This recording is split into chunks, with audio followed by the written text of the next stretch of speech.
Bemidbar atau Kitab Bilangan pasal 34. Dan berfirmanlah Yahweh kepada Mose dengan mengatakan, perintahkanlah Bani Israel dan katakanlah kepada mereka, ketika kamu masuk ke negeri Kanaan, inilah negeri yang akan jatuh kepadamu sebagai warisan, yaitu tanah Kanaan dengan batas-batasnya, dan akan menjadi sisi selatan bagimu dari padang gurun Sin sepanjang perbatasan Edom, dan yang akan menjadi batas selatan bagimu dari akhir ujung laut Asin ke sebelah timur. Dan perbatasan itu akan berbalik dari selatan menuju pendakian Akrabim, dan akan terus ke padang gurun Sin. Dan akhir batas adalah dari selatan Kades Barnea dan keluar pada Hazar Adar, dan akan terus ke Asmon.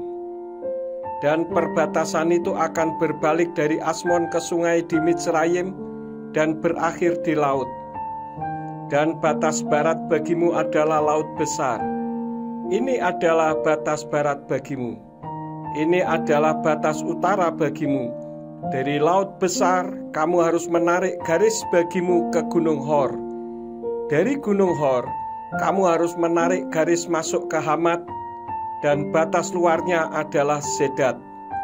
Dan batasnya akan keluar di Sifron, dan ujungnya adalah Hasar Enan. Ini adalah batas utara bagimu. Dan haruslah kamu menandai bagimu batas timur, dari Hasar Enan ke Sefam. Dan batas itu akan turun dari Sefam ke Ribla di timur Ain. Dan batas itu akan turun terus dan akan mencapai bau laut Kineret ke arah timur. Dan batas itu akan terus turun ke Yordan dan ujungnya adalah laut Asin. Inilah yang akan menjadi negerimu dengan batas-batas di sekelilingnya. Dan Mose memerintahkan Bani Israel dengan berkata, inilah negeri yang akan engkau warisi dengan membuang undi, yang telah Yahweh perintahkan untuk diberikan kepada 9 suku dan setengah suku itu, karena suku keturunan Ruben sudah mengambilnya menurut keluarga leluhur mereka, dan suku keturunan Gad menurut keluarga leluhur mereka, dan setengah suku Manase itu sudah menerima warisan mereka. Kedua suku dan setengah suku itu telah mengambil warisan mereka di seberang Yordan Yeriko, di sebelah timur ke arah matahari terbit.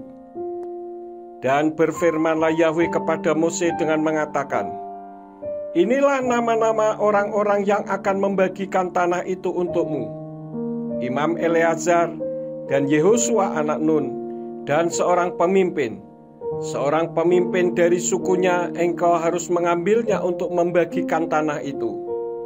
Inilah nama-nama orang-orang itu: dari suku Yehuda, Kaleb anak Yefune; dari suku Simeon, Samuel anak Amihud; dari suku Benyamin, Elidad anak Kislon; dari suku Dan, Buki anak Yokli, seorang pemimpin dari keturunan Yosef; dari suku keturunan Manase, Haniel anak Efod, seorang pemimpin; dari suku keturunan Efraim, Kemuel anak Siftan, seorang pemimpin; dari suku keturunan Zebulon, Elisafan anak Parnah, seorang pemimpin; dari suku keturunan Isakar, Paltiel anak Azan, seorang pemimpin; dari suku keturunan Asyer, Ahihud anak Selomi, seorang pemimpin; dari suku keturunan Naftali, Pedael anak Amihud, seorang pemimpin. Inilah mereka yang telah Yahweh perintahkan untuk membagi warisan Bani Israel di tanah Kanaan.